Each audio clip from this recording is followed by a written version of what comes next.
Hi, my name is Berkeley Chandler, and I'm here to present my final project for my new media production class. So for my final project, I decided to do the JavaScript 30 challenges because I felt that during the class I wasn't able to get much practice in with JavaScript outside of Free Code Camp, and I was really interested to see what the functions of JavaScript actually looked like on a web page instead of just in the code. And along with that, I also really wanted to see how I could fit that in with HTML and bootstrap things and CSS and stuff like that. And I also just really wanted to be more comfortable with JavaScript as a whole because I felt like I didn't get much practice with it overall. This is the homepage I have for my project just to showcase it, and I uploaded a bootstrap thing to it just to make it look nice. So if you scroll down the page, you'll see each challenge is here. There is the name of the challenge, a little short description of what the JavaScript code actually does, and then there are links to each of them at this part. And so the further down you scroll, you see you have all 5 of those. And then I have explanations of the code for each of these challenges. So here you'll see the name is there again, and then there's a screenshot of the code from it. And then down here is just an explanation that I have of what the code is, how it works, why I added certain things to it, and what they fixed.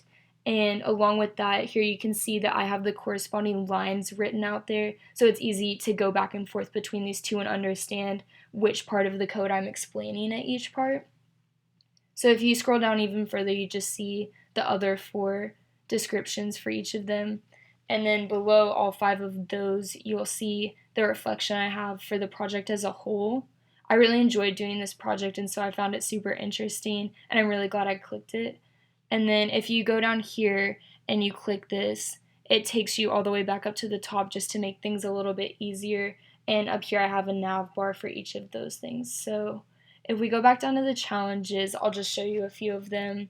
This is the first one that I did. I thought it was super interesting. So that link will take you to the challenge, and it'll show you, for example, with this one, if you check a box and you go to check another box and you don't hold shift, it only clicks those 2. But if you do hold shift, then it will do all of the checkboxes in between for you as well. So I thought that was super interesting. It was very easy to learn, and so that was really helpful for me because I still wasn't super familiar with JavaScript at the time.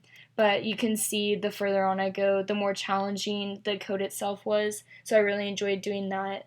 I think this challenge was my favorite, definitely. I found it super interesting, and I loved getting to play with all the different variables to make it look the way that it is now.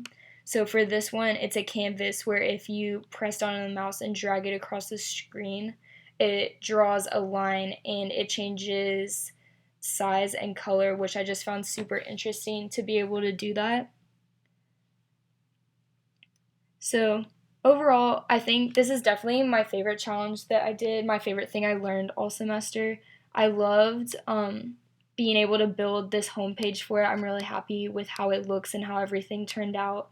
I definitely thought it was super interesting to be able to bring everything together that I learned this semester into this project and just be able to showcase all of it right here. So yeah, I hope you enjoy it. I hope you enjoy reading the explanations and reflection that I have.